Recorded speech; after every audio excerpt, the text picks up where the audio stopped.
Hey guys, this is Lala Legacy, and welcome back to another episode of Seabed. So, let's jump right back in. Sounds like a weird kid. You're telling me. She never listened to others. Oh, whoops. So, you didn't make up that day? We did. I told her I didn't need any other bugs, but then she tried to open the basket with a dragonfly right there in front of me, saying she'll give it to me anyway. In the end, I ended up promising to forgive her if she didn't open the basket anywhere near me. You made up like that? Yes. You know, you were both pretty weird. Nanae smiled. I shrugged and smiled myself. I've been having dreams of my past quite frequently as of late. I glanced at the snow outside the window. Maybe it's because this place reminds me of my old home. I've heard that having dreams is a result of your brain organizing things it experienced during the day. Maybe it came upon an old album as it stored the tunnel, the hot springs, the pussy willow, and the rest of your experiences from earlier today. It's sort of become a recurring thing at this point, though. Maybe there's something you want to remember. Maybe. A small rectangular mirror was hung up on the wall in front of me. I could see myself in it, leaning on the table with one hand. Was the insect girl from your dream the one that went with you to Italy? Yes. So you knew each other since childhood? Yes. I wish I had a friend like that. You didn't? Barely any kids live in a middle of nowhere place like this. Even in my class at school, there were only a handful of kids my age. And they all moved away as soon as they graduated, too. Apparently, it's too boring here. And not a single one of them ever came back? Nope, it must be a lot of fun living in the city. I don't know. I imagine most of them have become too busy to even consider things like that. Although, it all depends on the person, of course. Well, I might have said I wished for a friend like that, but it doesn't mean I'm lonely out here. I never had a soulmate like you, so this is pretty much the norm for me. I see. Besides, I can enjoy nature to my heart's content. I'm not bored. Nanae picked up the cup of cold tea from the table and gulped it down. Yeah, I wouldn't say it's boring here either. I'm having lots of fun too. You're going back to Tokyo in a few days, right? Any plans once you've arrived? I'll still have 1 day's worth of vacation time left, so I'll do some cleaning, then head to work the next day. How about extending your stay here? She looked at me with the teacup still in her hand. Why not try working here with me? Auntie would look after us both like a real mother, I can guarantee that. But I don't know anything about your job. Hey, it's no big deal. We don't get that many guests anyways. You could only help with the cleaning at first, and that'd be enough. The butterbur you found will be in season to eat in a couple weeks. I'd love to make you something with it. And in the spring, the entire forest will be in bloom. You have no idea how amazing the road to the hot spring looks during that time of the year. I guess I should bring a lunchbox with me then. There's another road down the mountain that goes right through the blooming trees. We could have lunch on the field by the river. I glanced at the calendar hanging next to the mirror. It all sounds very appealing, but I'm afraid I can't do that. I like my current job, and we were the ones who established that office to begin with. I see. I heard footsteps in the corridor. I think you're having those dreams because of your old girlfriend. You're feeling lonely on your own and want to return to the past. Perhaps. I don't think I've ever had dreams of my past, but I see lucid dreams a lot. Have you seen any? I shook my head.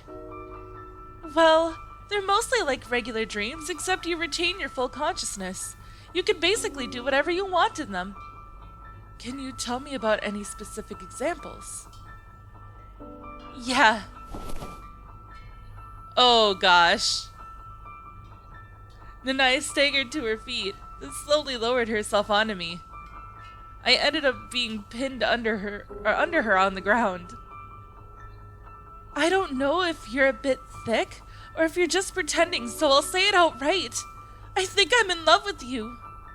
Nanae's face was right in front of me, though her eyes seemed to be having trouble focusing on anything. Are you drunk? I am. Enough to blame this on the alcohol. A small sigh escaped through her teeth. I think we're a good match. As a couple, I mean. Oh, whoops, whatever. How? You're pretty stubborn and don't let others push you around. And those around you don't mind that part of you at all. I mean this in a positive way. It's because you have a strong character. But at the same time, one could also call you selfish. Your set of values is so rigid, others usually have to concede and go along with you. And I'm good at that. I don't get it. What didn't you get? That you're stubborn? Or that I'm good or going along with others? The reason why you think we're a good match. Nanae smiled happily. That's what's good about you. What I like about you. By the way, do you remember that man I was talking to in the yard the other day? He's been doing that job for over 10 years now. I guess you could call him a tax collector of sorts, although we only pay him our fuel and light expenses. Anyway, he's part of the countryside infrastructure. It's apparently a very stable and secure job too. He makes his rounds every day, visiting the same houses, collecting the same amount of money. I once asked him if it was fun doing the same thing over and over again. It was more of a comment than a question on my part. I asked him if he ever traveled overseas for a change of pace and whatnot, but he told me he didn't have a passport, never had one, and that his job wasn't really all that boring to him.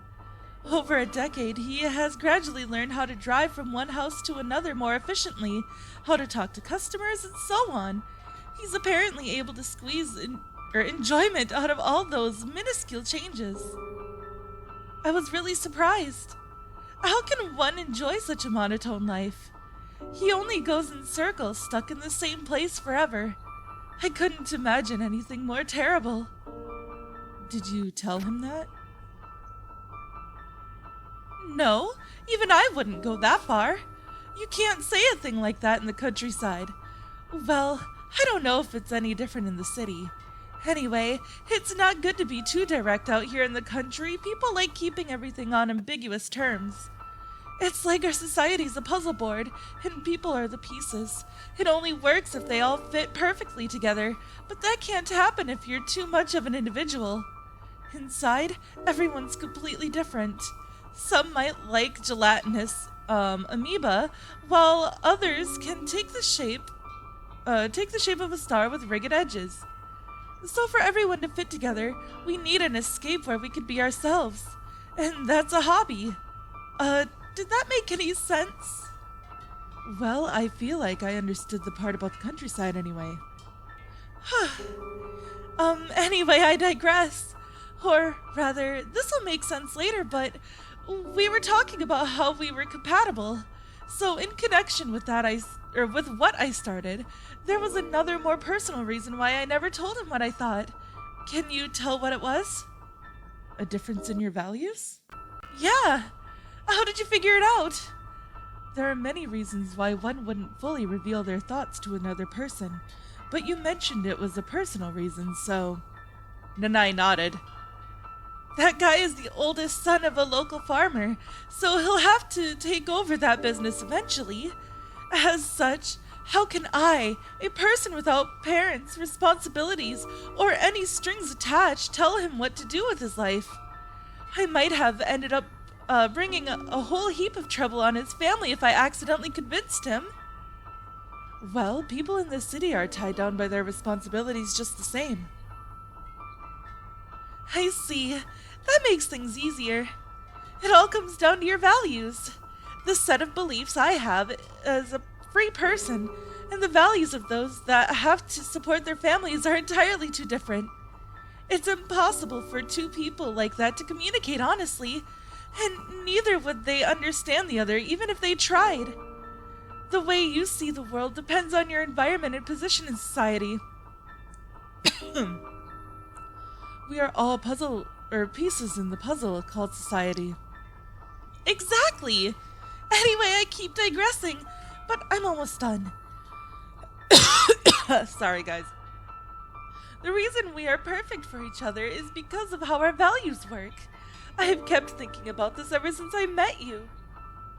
Nanae hesitated for a second, drawing her face back with her eyes closed. Your emotions are very faint, have you noticed that? When you're happy, sad, or angry, not like I've ever seen you angry, but even when you talk about Takako, I can't see any sorrow in you. It's like you impersonally report the facts with little to no subjectivity. And? Could it be that you didn't even cry when Takako passed away? She paused there. I kept silent, so she ended up opening her mouth again. You're free to get angry at me, but I feel your conception of loss is completely different from other people's. It's not something most people would understand, and I imagine it makes life pretty tough to live. Smiling, Nanae went on. But you've got nothing to worry about. This is what it all comes down to. I think your perception of the world would be in perfect harmony with mine. I can adapt myself to any person. I mean, I was brought up here in the mountains. I watched plants, animals, and just nature in general my whole life. If you get too close to a hornet's nest, you'll get stung. If you eat a poisonous mushroom, you'll end up in bed with a stomachache. You can't climb or jump down a steep cliff. There's no room for negotiation in nature. They all have their set of values, rigid as stone, and all I can do is respect them and adapt. That's the way I live. Even if you're right about me, it doesn't necessarily mean I particularly want to be understood or have anyone adapt to my lifestyle. Don't you ever want to share your thoughts with someone? I looked away from Nanae's honest, passionate eyes. I'm happy about your feelings, but to be honest, I don't think I'll ever get Takako out of my mind. I don't mind. Oh gosh. Hi. Nanae raised her upper body, took out a band from her sleeve, and fastened her hair into twin tails. Even I'm surprised by how strongly I feel about you. I don't care if I have to be a replacement for someone else. The way she smiled down at me from above reminded me of Takako. I think it'd be better for you too. The thoughts you never voice are no different from the thoughts that don't exist. They make you anxious. If you continue being like that, you'll end up vanishing yourself. You can think all you want, but feelings without a target are hardly different from feelings that don't exist at all. She, with her face reminiscent of Takako's, gazed deeply into my eyes, eager for an answer. We can start our lives anew. Now is the perfect opportunity for us both. The face of the woman in front of me kept flickering back and forth between Takako's and Nanae's. In that case, feelings can exist as long as they're conveyed properly, right? I felt like I heard someone's voice. It sounded like Narasaki's. Right. I was thinking of asking Nanae about Narasaki back when I met her in the front of the back door. However, this was definitely not the right time to ask. I leaned against my elbow and sat up, forcing Nanae to get off me. I'll think about it. I see. Nanae fell silent and looked away for a moment, as though thinking about something. Okay, think about it. I still feel kind of drunk. I think I'll go outside to cool down a little. All right. Damn. Nanae comes on strong.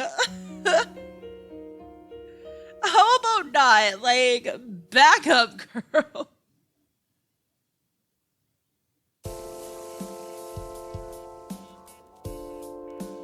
I was walking on the snow along the camellia fence when I saw Sachiko approaching from the opposite direction. Hey, fancy seeing you here. Narasaki, what are you doing here? Just out for a walk. What about you? You look pale. I drank too much. Drinking while the sun's still up will make you grow old faster, apparently. Doing it once in a blue moon won't kill me, will it? Are you okay? Yes, I was on my way to my room to rest. Good. Don't forget to drink plenty of water before going to bed. Thanks. Sachiko passed me by. I turned around to see her back recede toward the mansion as she treaded the snow-covered path. I turned back and continued in the direction Sachiko came from. Following the path created by her footsteps made it easier to walk across the snow.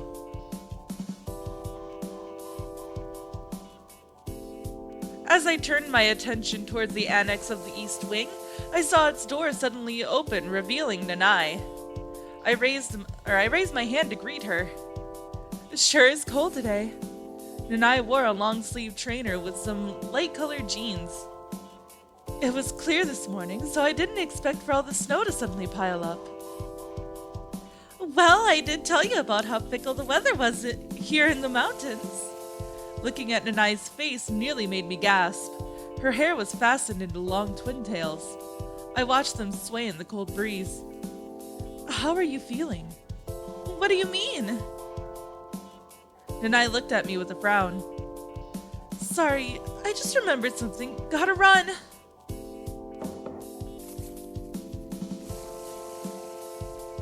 Sachiko, are you in? I knocked on her door and strained my ears, but I couldn't hear a sound. I'm opening the door.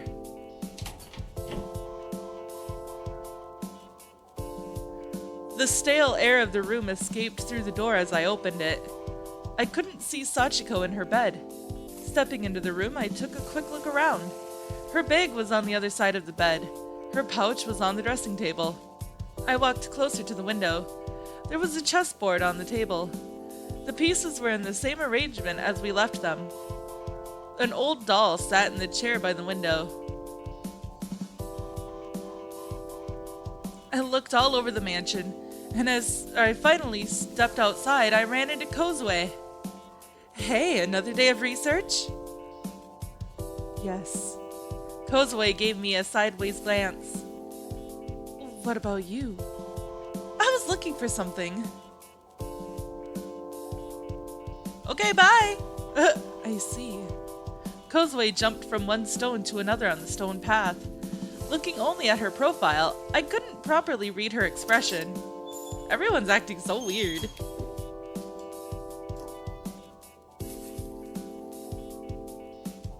I could tell Sachiko wasn't inside as soon as I reached the library. After wandering the library for a while, I exchanged a few words with Kozue, then left. Meanwhile, I was thinking about Sachiko. I tried imagining where I would go if I was her, but I couldn't come up with anything.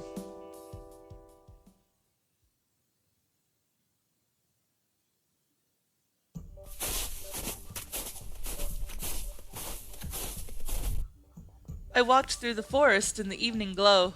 Hearing a rustle, I turned around to see a dove looking for food among the withered leaves. The sounds of noon birds had waned. The day slowly turned into night. Sachiko, if you can hear me, please answer. I strained my ears but heard nothing. Well, I guess that's that. I saw something sparkle in the woods beyond the dove. Continuing in that direction, I found a clear lake with the evening mountain reflected in its surface. Its light waves glimmered gently. I drew closer to the water, spotting a bunch of white clovers. I looked over them for a while, but couldn't find any four-leafed ones. Suddenly, I heard a splash of water. The size of ripples on the surface weren't enough to determine whether the sound was caused by a water bird or a fish. But that is all the time that I have for this episode, guys. So if you liked it, please give it a big thumbs up down below. And if you haven't already, subscribe. By subscribing, you're becoming part of a legacy. This episode was actually very interesting because of the fact that Nanae has actually confessed her feelings in the weirdest way possible while drunk. So, oh gosh, I will see you guys in the next video. Bye!